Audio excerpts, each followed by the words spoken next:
Kingpin nursing college की सभी सम्मानित प्राध्यापिकाएं, प्रशिक्षुगण, बीएड के प्रशिक्षुगण, कॉलेज के सभी सहायकगण,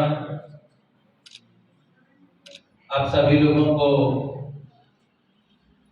होली की ढेर सारी शुभकामनाएं। जैसा कि होली जो पर्व है हम लोग को मनाते हैं,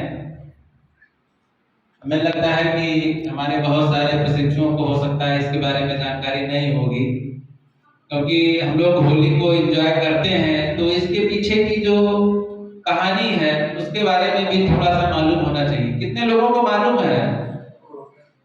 एक दो लोगों को मालूम है, तो मैं और भी लोगों को मालूम है, चलिए अच्छी बात है। जिनको नहीं मालूम है मैं बहुत संक्षेप में एक बार चर्चा कर लेता हूँ।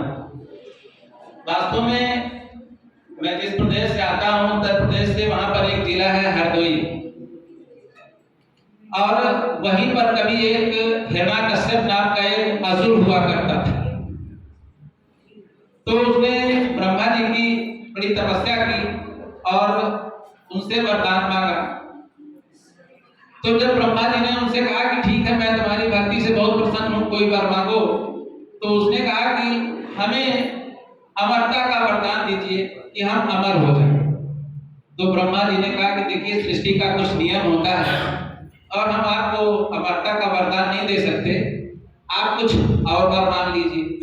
तो हिरण्यकश्यप बड़ा चालाक था, उसने उसी चीज को दूसरे ढंग से मांगा। कहा कि ऐसा है कि हमको ऐसा वर दीजिए कि ना तो हमें कोई मनुष्य मार सके, ना हमें कोई पशु मार सके, हमारी मौत ना दिन में हो ना रात में हो, ना जमीन में हो ना आकाश में हो। ब्रह्मा जी ने कहा तथास्तु, चलिए ऐसा ही होगा। तो उसको लगा कि अब हमें तो कोई मार नहीं सकता है, ना हमें कोई आदमी मार सकता है, ना कोई पशु हमें मार सकता है, एक तरीके से हमको अमरता का ही वरदान मिल गया है। तो उसने अपने आप को स्वयं भगवान समझना शुरू कर दिया और लोगों को बाध्य किया कि हमारी पूजा आप भगवान के रूप में करें। तो सारे लोग पूजा करने लगे डर के मारे, लेकिन हिरण्यकश्यप का जो पुत्र था जिसका नाम था प्रहलाद, वो भगवान विष्णु का भक्त था। तो हिरण्यकश्यप को ये बात पसंद नहीं आई कि सारे लोग तो हमको भगवान के रूप में पूज रहे हैं और हमारा ही पुत्र जो है वो विष्णु की आराधना कर रहा है, जिनको वो अपना घोर विरोधी या प्रतिद्वंदी भी मानने लगा था। तो उसने बहुत प्रयत्न किए, उसको बहुत प्रताड़ित किया, उसको कैद खाने में डाल दिया, सांप छुड़वा दिए, लेकिन जो भी सारा प्रयत्न करता, चूंकि उसके ऊपर ईश्वर की कृपा थी, तो जितने भी वो प्रबंध करते वो सारे विफल हो जाते। अंत में उसने कहा कि वैसे काम नहीं चलेगा, अब इसकी हत्या हमें स्वयं करनी पड़ेगी। काफी चिंतित था, उसने कहा कि मैं इसका वध स्वयं करूंगा। तो हिरण्यकश्यप की बहन थी जिसका नाम था होलिका, और उसको वरदान के रूप में एक चादर मिली थी, जिसको आप फायर प्रूफ शीट भी कह सकते हैं, कि अगर उसको ओढ़ ले तो अग्नि भी उसका कुछ नहीं कर सकती। तो उसने अपने भाई हिरण्यकश्यप से कहा कि भैया, मुझको तो ऐसा वरदान है और मैं इसको आग में लेकर के बैठ जाती हूँ और काम भी हो जाएगा।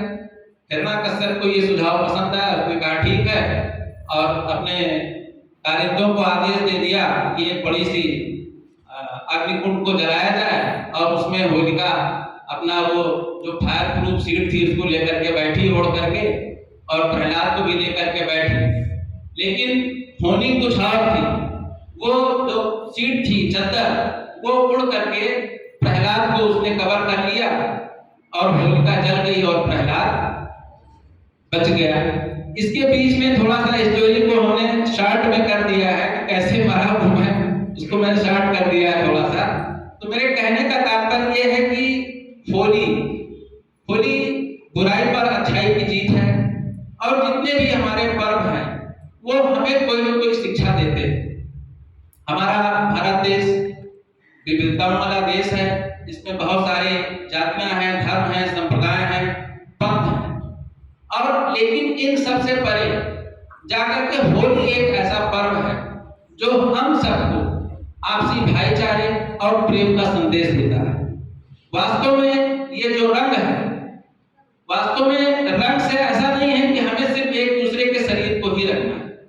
वास्तव में जब तक हमारा अंतर मन न रंग जाए तब तक होली बेकार है।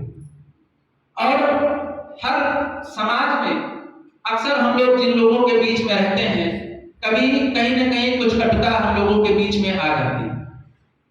तो उस कटुता को दूर करने के लिए भी दिल मिले ना मिले लेकिन गले जरूर मिलते रहेंगे। और इससे फायदा ये होगा कि जब हम किसी से गले मिलते हैं तो हमारा दिल भी उसके नजदीक आता है।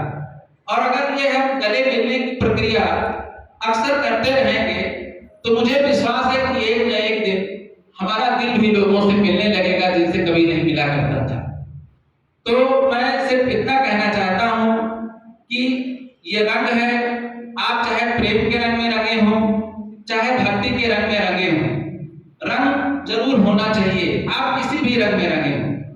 अक्सर हम लोग ईश्वर की आराधना करते हैं, भक्ति के रंग में डूब जाते हैं, लेकिन एक जो बेसिक चीज है जो हम लोग अक्सर भूल जाते हैं, हम देवी देवताओं को तो प्रसन्न करते हैं, लेकिन हम जिस परिवार में रहते हैं, जिस समाज में रहते हैं, हमारा मानव का मानव के प्रति प्रेम होना चाहिए। और अगर हम ईश्वर से बहुत प्रेम करते हैं, उनकी बहुत भक्ति करते हैं, उनकी आराधना करते हैं, तो वो अच्छी बात है। लेकिन उसके साथ साथ अगर हम मानव जाति से अगर हम प्रेम नहीं करते हैं तो फिर मुझे लगता है कि कोई भी पर्व वो अपनी सार्थकता को सिद्ध नहीं कर पाएगा। बहुत सारी बातें हैं, मैं सिर्फ